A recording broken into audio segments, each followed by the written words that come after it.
So chapter 75, verse 16 to 19, God says, لا تحرك به لسانك لتعجل به إن علينا جماعه وقرآنه فإذا قرأناه فاتبع قرآنه ثم إن علينا بيانه. Chapter 75, verse 16 to 19.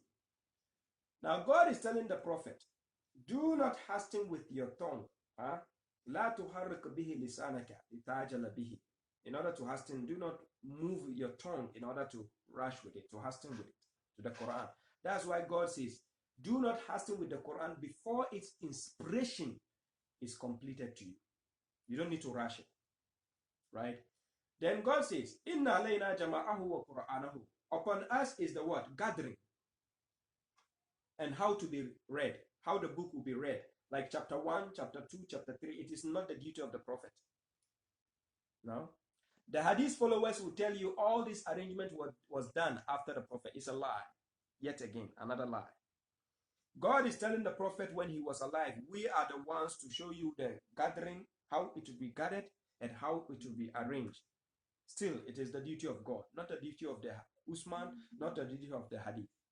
They are lying to you. Then he says, فَإِذَا قَرَأْنَاهُ فَاتَّبِعْ قُرْآنَ. This is why when the Quran is arranged in such a way, when it's being read, you see the intonation. It suits the hearts and the mind when it's being read in such a way. Do you see? Then he says, Inna alayna, summa inna alayna bayanahu. Then God says, we are the ones to clarify. It's God clarifying, not Mohammed, nor anybody. It's God who is going to clarify. But now, only a knowledgeable person can know what is clarified from the book of God. So I'm going to show you as time goes on. So now we want to know, is the Quran explained or not? And if it's explained, is it by who? And we want to know, has the Quran been clarified? If it's clarified, by who? Let's check the evidence. I take you to chapter 11, verse 1. Let's see what the Quran says. Surah Al-Hud. God says, Alif Lam Ra Kitabun Uhkimat Ayatuhu Thumma Fussilat Min Ladun Hakimin Khabir. Alif Lam Ra. A book whose verses have been mastered. When we say something has been mastered, it means perfection, perfected, precise, right? And then explained by who? By the wise and cognizant. That is God himself. He what? He has perfected his book, apart from that, and explained his book. So don't let any ignorant person out there tell you you cannot understand the Quran unless you follow the tafsir of Wani or Wani or Wani. It's a lie. It's a lie. Apart from that, we go to chapter 24, verse 18. Let's see what God says. Chapter 24, verse 18. Surah An-Nur. God says, وَيُبَيِّنُ اللَّهُ لَكُمُ الْآيَاتِ وَاللَّهُ عَلِيمٌ حَكِيمٌ. And God clarifies the verses. He didn't say a verse, the verses to you, for God is omniscient and wise. So you need God because he is the omniscient and wise.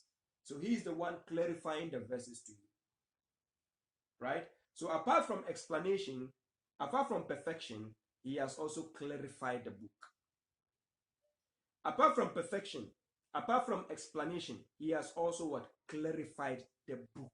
But still, you need knowledge and intelligence to understand the book of God. Like I told you, it goes by subject, it goes by context, it goes by the message. Now let's go on.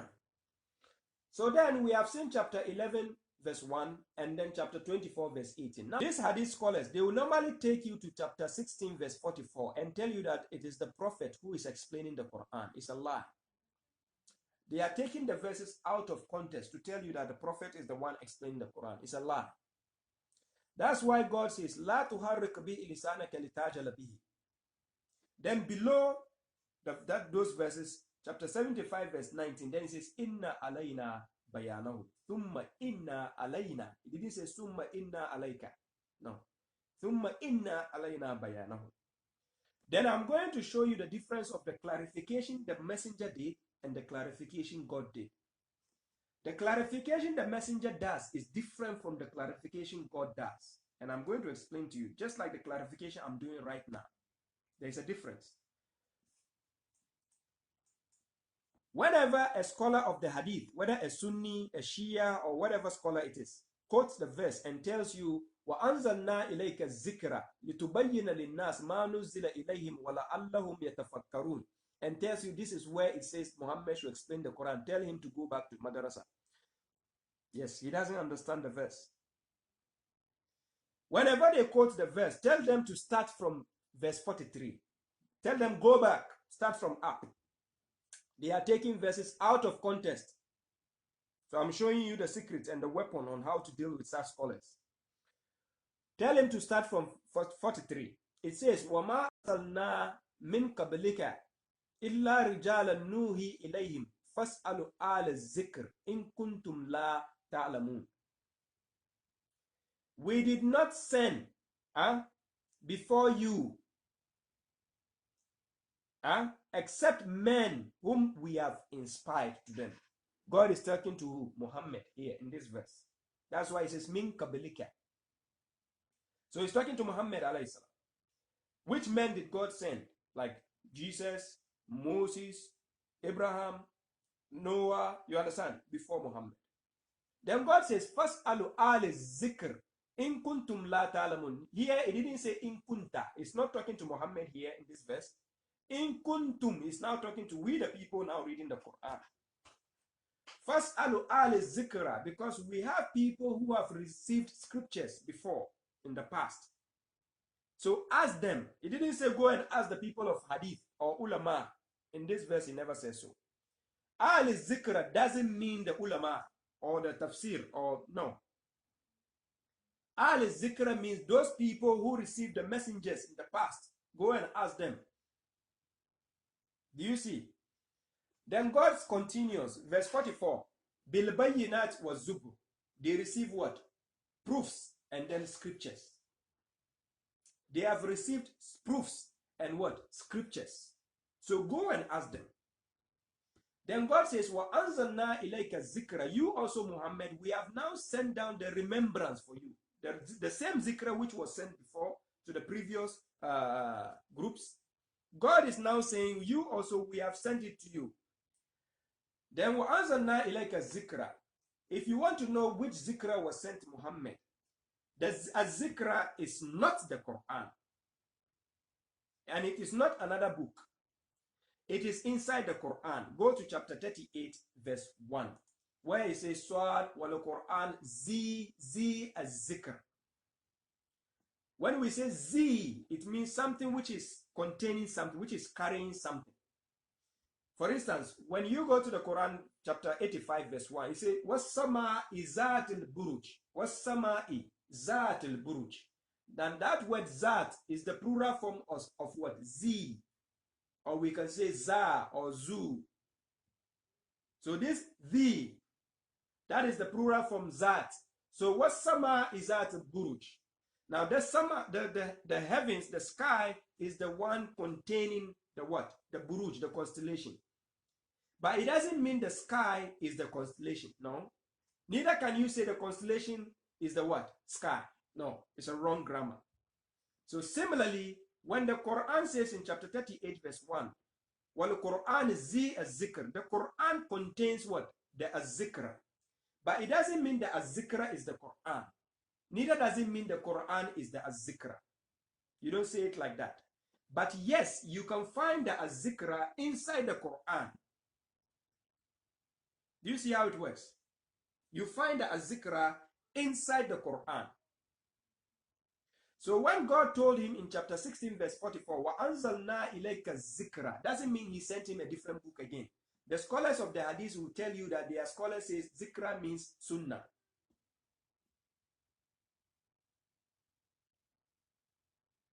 How can the word Zikra mean Sunnah when God knows what Sunnah means?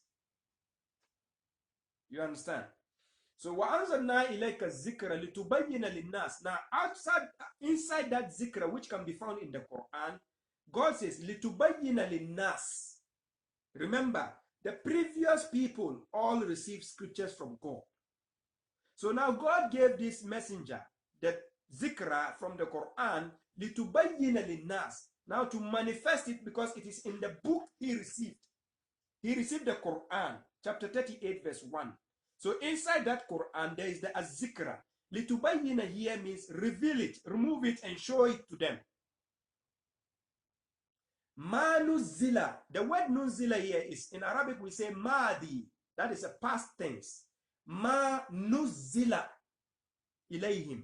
God didn't say ma nuzila ilayka, which means if it is ma nuzila ilayka, which means still the Quran he has to now clarify to the people. So ma nuzila ilayhim wala allahum yatafakkarun, so that they might give reflection, give thoughts, and now think about their books and say, oh, we have the verses of God here, but we have changed some of the verses from the Bible. So now the Quran is telling us the truth. Let's all go there. So it's like a movie. There's part 1, part 2, part 3. If you watch only part 1, part 2, without watching the part 3, you can never know how the movie ended. Do you see how it works? So when you watch part 1, part 2, you have to now delve into part 3 to go and check how did it end. So that the part 3 can reflect and tell you what happened in part 1 and happened in part 2. Then you can grasp the concept. So chapter 5 verse 68 tells you the same thing. Chapter 5 verse 66 tells you the same thing. You have to uphold Torah, the gospel, and the Quran in order to understand what God is saying. But when I say Torah and gospel, doesn't mean the Bible. Please don't misquote me. Now, so when we go back to that verse where God says, وَأَنزَلْنَا إِلَيْكَ Zikra, and then we have revealed the Zikra. We all know where the Zikra is. It can be found inside the Quran, chapter 38, verse 1. Su'ad wal Quran zi Zikra. Right? Now, so this Zikra, this is how the messenger used to clarify to the previous people. Let's go and check. So now I take you to chapter 5, verse 15 to verse 16. Let's understand how he used the Zikra to clarify to the other people. So chapter 5, verse 15 to verse 16. I'm going to show you, it's just simple. Don't let the scholars use their opinions to deviate you. God says, Ya ahlul kitab, kad ja'akum rasuluna yubayyinu lakum. Listen carefully. Kad ja'akum rasuluna. This our messenger, he has come to you. Yubayyinu lakum. You see the bayan there. Wa anzalna ilayka zikra litubayyina linnas ma nuzila ilayhim. Ma nuzila in the past. So now God is now telling you here, Ya ahlul kitab. This al is Zikra. God is now talking to them. Kad ja'akum rasuluna yubayyinu lakum kathiran mimma kuntum tukhfuna min al-kitab wa ya'fu an kathir. Kad ja'akum min Allahi nurun wa kitabun mubin. Do you see what the messenger does here? Now this yubayyinu lakum doesn't mean he's now taking the Quran to explain the Quran. No.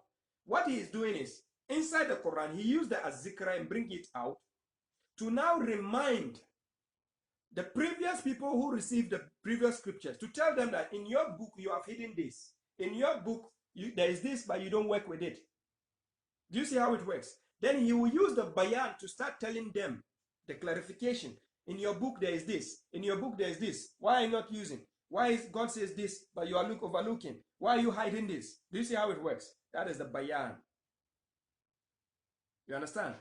So here God is saying, oh, you the people of the book, our messenger has come to you to clarify to you most or many of what you have concealed of the book, whilst overlooking much. Then he says, Kad ja'akum min Allahi nuran, a light has come from God to you. Wa kitabun mubin, and the book is a clear book. So that book which is mubin, the messenger will now use to do what? Bayan to them.